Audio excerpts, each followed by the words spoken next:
Bom, vamos tentar gravar direitinho, quem sabe passe na Globo. Ah, vamos tentar.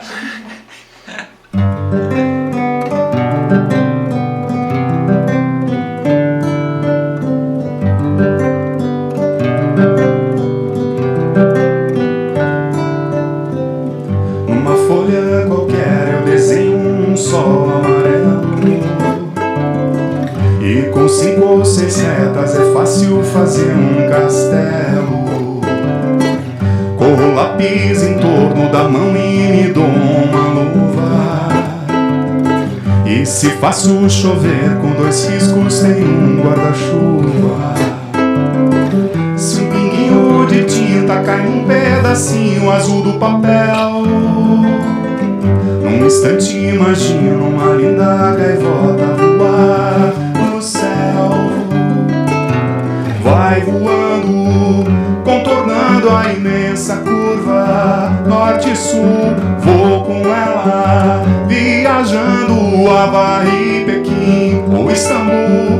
Pinto um barco à vela, branco navegando, é tanto céu e mar num beijo azul.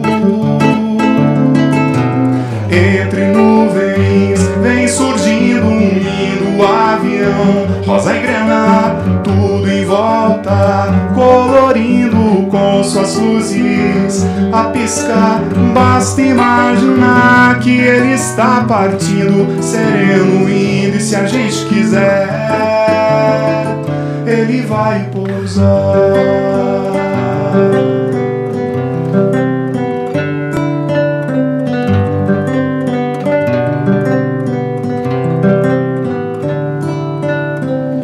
Numa folha qualquer eu desenho um navio de partida, com alguns bons amigos bebendo de bem com a vida. De uma América a outra eu consigo passar num segundo.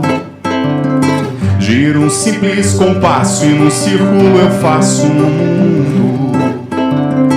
Um menino caminha e caminhando chega no muro, e ali logo em frente, a esperar pela gente, o futuro está.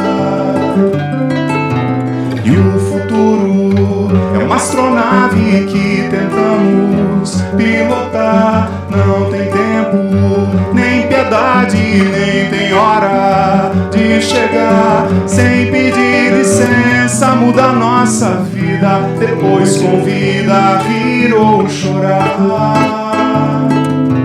Nessa estrada não nos cabe conhecer ou ver o que virá, o fim dela. Ninguém sabe bem ao certo onde vai dar. Vamos todos numa linda passarela de uma aquarela que um dia enfim descolorirá. Uma folha qualquer eu desenho um sol amarelo, e com 5 ou 6 retas é fácil fazer um castelo.